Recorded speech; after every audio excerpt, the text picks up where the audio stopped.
Hello, everybody. This is Jimmy. You're reading with Jimmy. We're on part two of two parts, reading Edgar Allan Poe's, The Fall of the House of Usher. Singular proceeding was one which I did not feel at liberty to dispute. The brother had been led to his resolution, or so he told me, by consideration of the unusual character of the malady of the deceased, of a certain obtrusive and eager inquiries on the part of her medical men, and of the remote and exposed situation of the burial ground of the family. I will not deny that when I called to mind the sinister countenance of the person whom I met upon the staircase on the day of my arrival at the house, I had now desired to oppose what I regarded as the best, but harmless, but by no means unnatural precaution. At the request of Usher, I personally aided him in the arrangements of the temporary entombment. The body, having been encoffined, we two alone bore it to its rest. The vault in which we placed it, and which had been so long unopened that our torches, half smothered in its oppressive atmosphere, gave us little opportunity for investigation, was small, damp, and entirely without means of admission for light. Lying at great depth, immediately beneath the position of the building in which my own sleeping apartment. It had been used, apparently, in remote feudal times for the worst purpose of a dungeon keep, and in later days as a place of deposit for powder or some other highly combustible substance, as a portion of its floor and the whole interior of a long archway through which we reached it were carefully sheathed with copper. The door of massive iron had been also similarly protected. Its immense weight caused it unusually sharp, grating sound as it moved upon its hinges. Having deposited our mournful burden upon trestles within the region of horror, we partially turned aside the yet unscrewed lid of the coffin, and we looked upon the face of the tenant. A striking similitude between the brother and the sister now first arrested my attention, and Usher, divining perhaps my thoughts, he murmured out some few words from which I learned that the deceased and himself had been twins, and that sympathies of a scarcely intelligible nature had always existed between them. Our glances, however, rested not long upon the dead, for we could not regard her unawed. The disease which had thus entombed the lady in the maturity of her youth had left as usual in all melodies of strictly cataleptical character, the mockery of a faint blush upon her bosom and the face, and that suspiciously lingering smile upon the lip, which is so terrible in death. We replaced and screwed down the lid, and having secured the door of the iron, made our way with toil into the scarcely less gloomy apartments of the upper portion of the house. And now, some days of bitter grief having elapsed, an observable change came over the features of the mental disorder of my friend. His ordinary manner had vanished. His ordinary occupations were neglected, forgotten, and he roamed from chamber to chamber with hurried, unequal, objectless step. The pallor of his countenance had assumed, if possible, a more ghastly hue, but the luminousness of his eye had utterly gone out. The once occasionally huskiness of his tone was heard no more, and a tremulous quiver, as if the extreme terror habitually characterized his utterance. There were times, indeed, when I thought his unceasingly agitated mind was laboring with some oppressive secret, to divulge which he struggled for the necessary courage. At times, again, I was obliged to resolve all of this into mere inexplicable vagaries of madness, for I beheld him gazing upon vacancy for long hours, in an attitude of the profoundest attention, as if listening to some imaginary sound. It was no wonder that his condition terrified, that it infected me. I felt creeping upon me by slow yet certain degrees the wild influences of his own fantastic yet impressive superstitions. It was especially upon retiring to bed late in the night of the 7th or 8th day after placing of the Lady Madeline within the dungeon that I experienced the full power of such feelings. Sleep came not near my couch. While the hours waned and waned away, I struggled to reason off the nervousness which had dominion over me. I endeavored to believe that much, if not all, of what I felt was due to the bewildering influence of the gloomy furniture of the room, of the dark and tattered draperies, which, tortured into motion by the breath of a rising tempest, swayed fitfully to and fro upon the walls, and rustled uneasily about the decorations of the bed. But my efforts were fruitless. An irrepressible tremor gradually pervaded my frame, and at length there sat upon my very heart an incubus of utterly causeless alarm. Shaking off with a gasp and a struggle, I uplifted myself upon the pillows, and peering earnestly with intense darkness of the chamber, hearkened. I don't know why, except that an instinctive spirit prompted me to a certain low, indefinite sounds which came through the pauses of the storm at long intervals.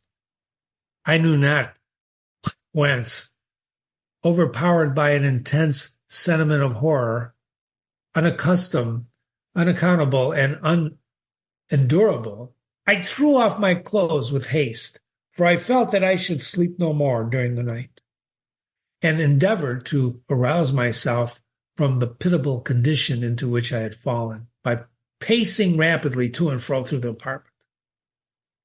I hadn't taken but a few turns in this manner when a light step on the adjoining staircase rested my attention.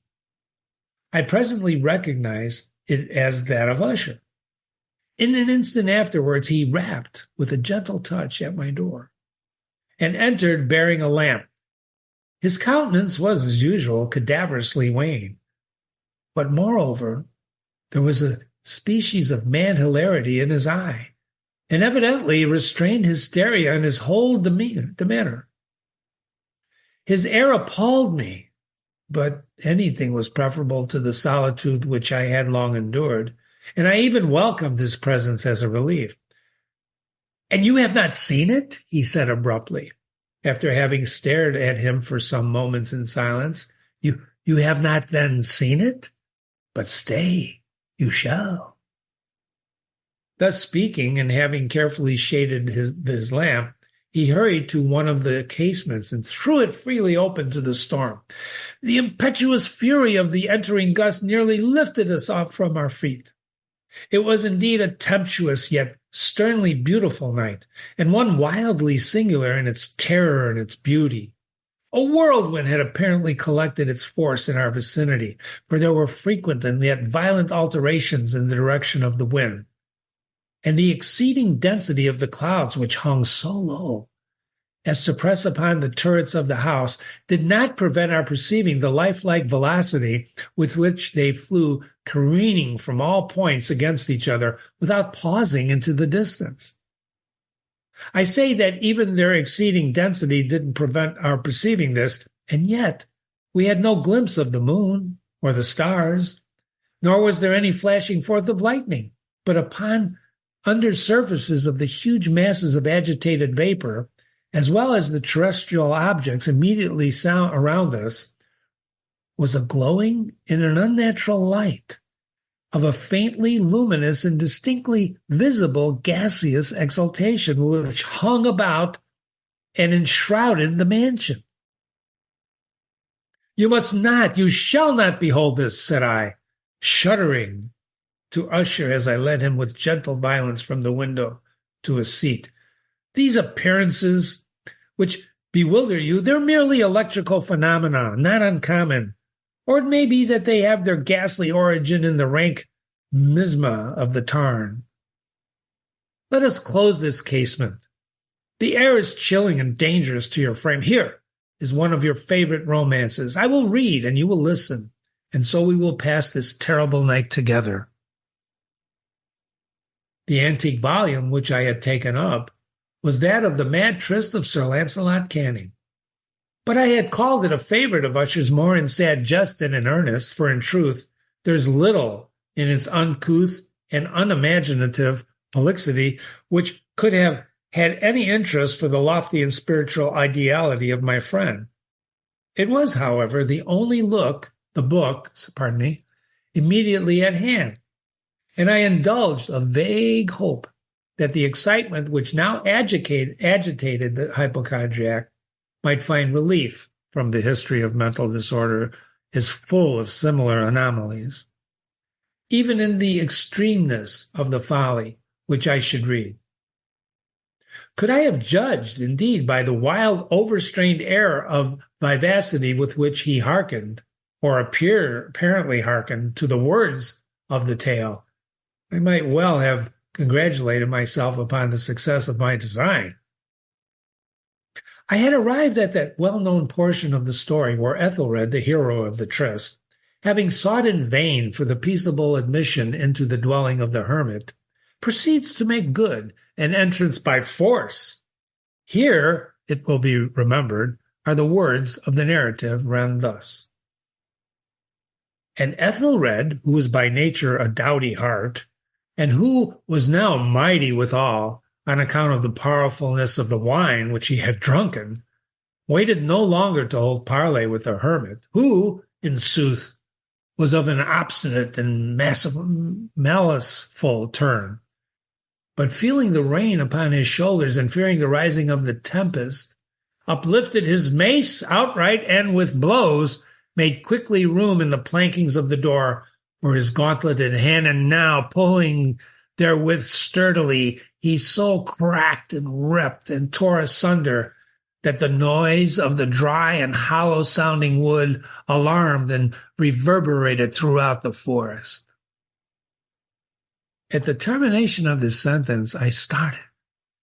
For a moment paused, for it appeared to me, although I had once concluded that my excited fancy had deceived me, it appeared to me that for some very remote portion of the mansion, there came indistinctly to my ears what might have been, in its exact similarity of character, the echo, but a stifle and a dull one certainly, of the very cracking and ripping sound which Sir Launcelot had so particularly described. It was beyond doubt the coincidence alone which had arrested my attention, for amid the rattling of the sashes of the casements and the ordinary commingling noises of the still increasing storm, the sound itself had nothing surely which should have interested or disturbed me. So I continued the story.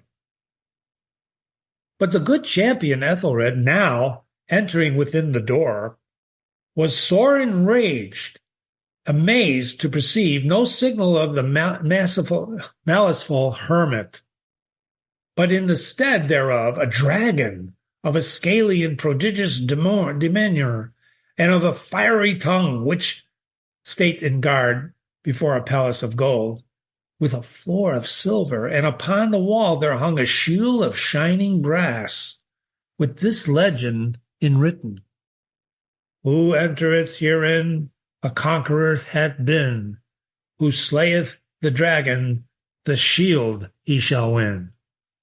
And Ethelred uplifted his mace and struck the head of the dragon, which fell before him, and gave him his pesty breath, with a shriek so horrid and harsh, and withal so piercing that Ethelred had fain to close his ears with his hands against the dreadful noise, the like whereof had never been heard before. Here again I paused abruptly, and now with a feeling of wild amazement, for there could be no doubt whatsoever in this instance, I did actually hear, although from what direction it proceeded I found it impossible to say, I hear a low and apparently distant but harsh protracted and most unusual screaming or grating sound, the exact counterpart of what my fancy had already conjured up for the dragon's unnatural shriek, as described by the romancer.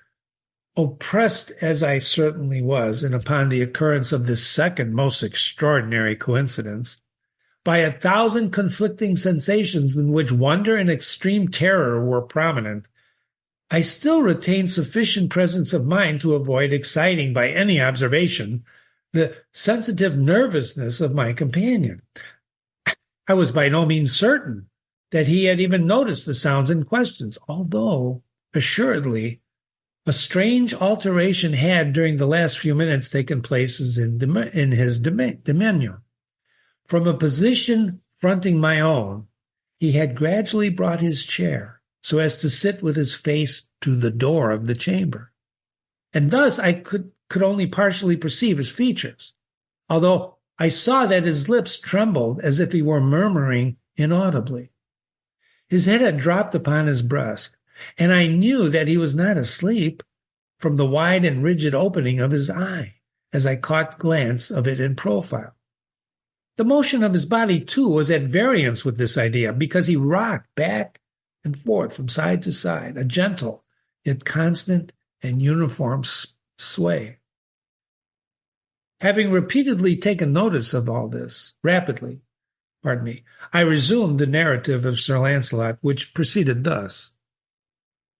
And now the champion, having escaped from the terrible fury of the dragon, bethinking himself of the brazen shield, and of the breaking up of the enchantment which was upon it, removed the carcass from out of the way before him, and approached valorously over the silver pavement of the castle to where the shield was hanging upon the wall, which in sooth tarried not for his full coming, but fell down at his feet upon the silver floor with a mighty great and terrible ringing sound. No sooner had these syllables passed my lips than, as if a shield of brass had indeed at that moment fallen heavily upon the floor of silver, I became aware of a distant, hollow, metallic, and clangorous, yet apparently muffled, reverberation. Completely unnerved, I leaped to my feet, but the measured rocking movement of Usher was undisturbed. I rushed to the chair in which he sat. His eyes were bent fixedly before him, and throughout his whole countenance there reigned a stony rigidity. But as I placed my hand upon his shoulder, there came a strong shudder over his whole person. A sickly smile quivered upon his lips, and I saw that he spoke in a low, hurried, gibbering murmur, as if unconscious of my presence, and bending closely over him, I at length drank in the hideous import of his words. Not hear it? Yes, I hear it, and have heard it.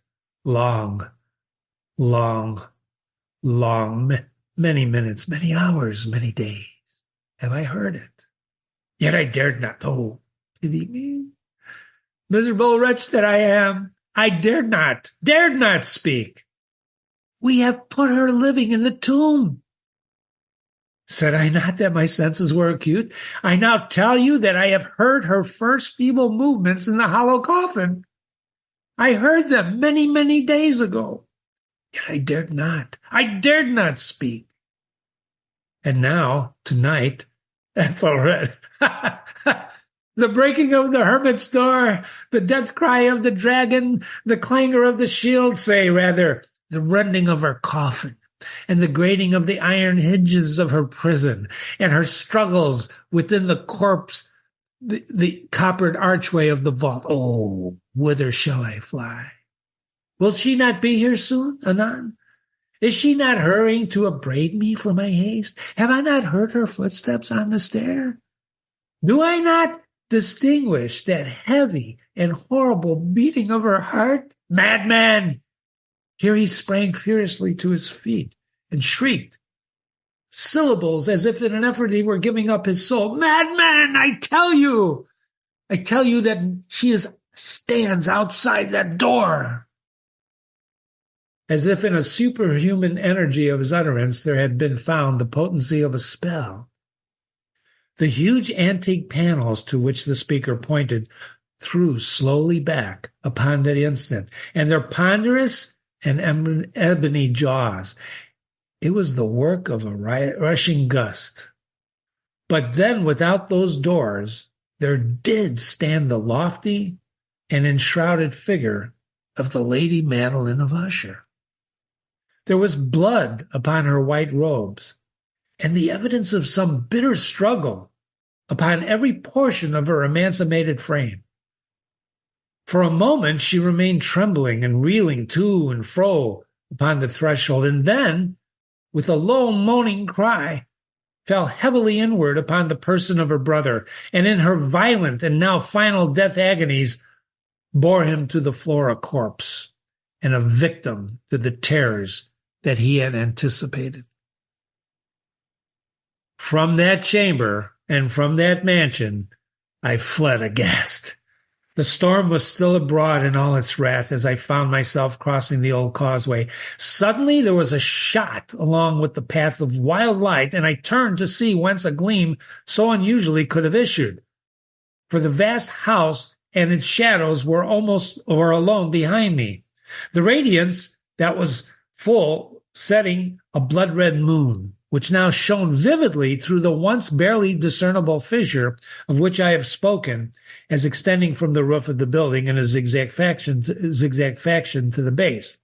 While I gazed, this fissure rapidly widened, and there came a fierce breath of a whirlwind, and the entire orb of the satellite burst at once upon my sight. My brain reeled as I saw the mighty walls rushing asunder, and there was a long, tumultuous shouting sound like the voice of 1,000 waters, and the deep and dank tarn at my feet closed sullenly and silently over the fragments of the House of Usher.